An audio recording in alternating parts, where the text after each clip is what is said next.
कई दिनों तक हमने वहाँ दिल्ली अपने निवास पर रहे। उसके बाद माननीय मुख्यमंत्री महोदय, दूसरे अन्य मंत्रियों ने भी हमें संपर्क किया और आने की बात कही।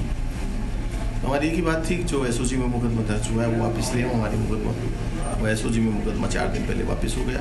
हमारे मन की जो पीड़ा थी दूर हो गई। उसके बाद अब आज हम दिल्ली पहुँचे, जयपुर पहुँचे दिल्ली से, और जयपुर पहुँचे हमने जो बात की तो माननीय मुख्यमंत्री कार्य निवास से हमारे पास फ़ोन आया सुबह 9 बजे और मुख्यमंत्री जी ने हमें निर्देश दिया और उन्होंने हमें बुलाया।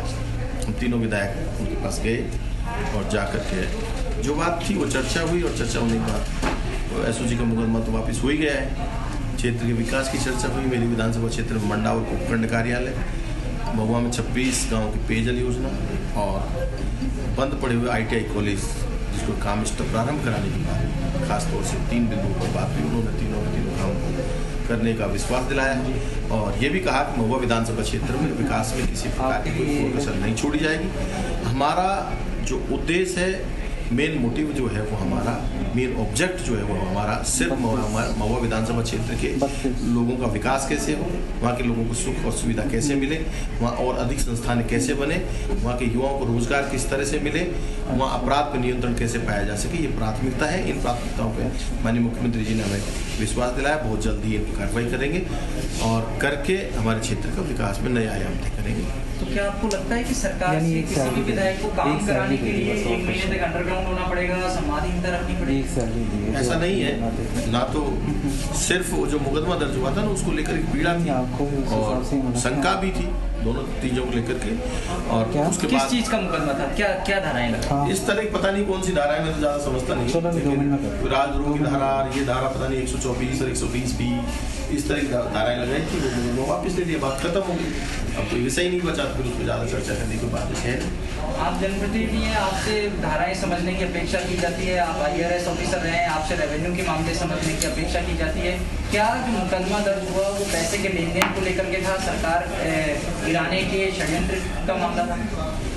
अब वो मुकदमा जो भी था उसकी जांच होनी चाहिए थी, जो भी तथ्य आने चाहिए थे करने चाहिए थे।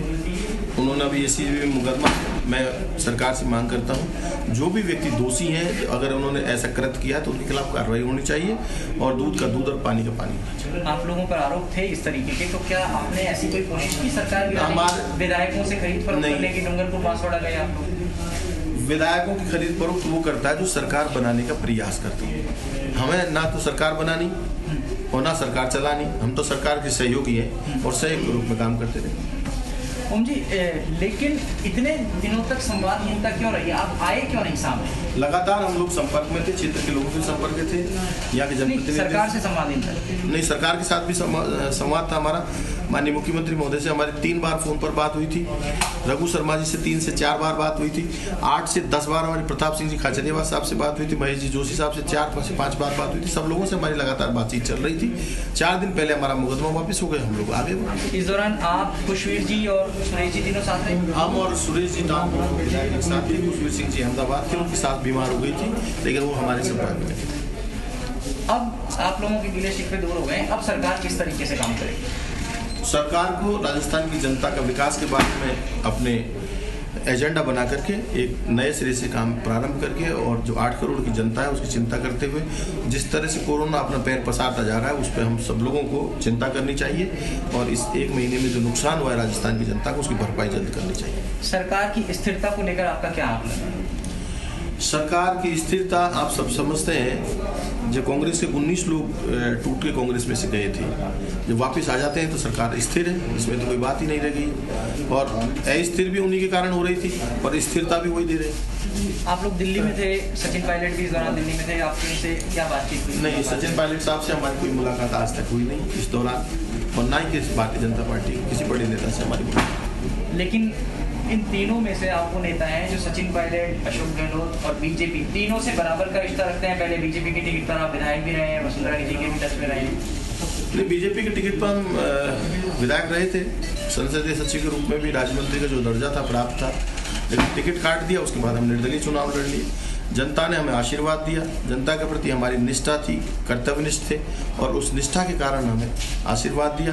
अब हमारी प्राथमिकता सिर्फ और सिर्फ विकास है, हमारे क्षेत्र का विकास होना आवश्यक है। हमें व्यक्तिगत रूप से हमारे खिलाफ कोई मुकदमा भी दर्ज होता है तो उसको भी सह लेंगे, लेकिन जनता की पीड़ा को नहीं सहेंगे और जनता के विकास में किसी प्रकार कोई कसर नहीं छोड़ेंगे। कांग्रेस के लोगों ने इस तरीके के आरोप लगाए कि आप तीनों बीजेपी के इशारों पर खेल रहे हैं, बीजेपी की मेहमान नवाजी आप लोगों ने ली और बीजेपी ने आप लोगों को प्रलोभन देने की कोशिश। मैंने तो किसी कांग्रेस के नेता का इस तरह का स्टेटमेंट नहीं सुना कि व्यक्तिगत रूप से मेरा नाम लिया हो, और आपकी जानकारी में हो तो मुझे बता दें। व्यक्तिगत रूप से नहीं, तीनों निर्दलीय विधायकों की बात अब वो कह सकते हैं साहब, जो मर्जी आए, उनसे हमारा इस विषय में कोई कहना नहीं है।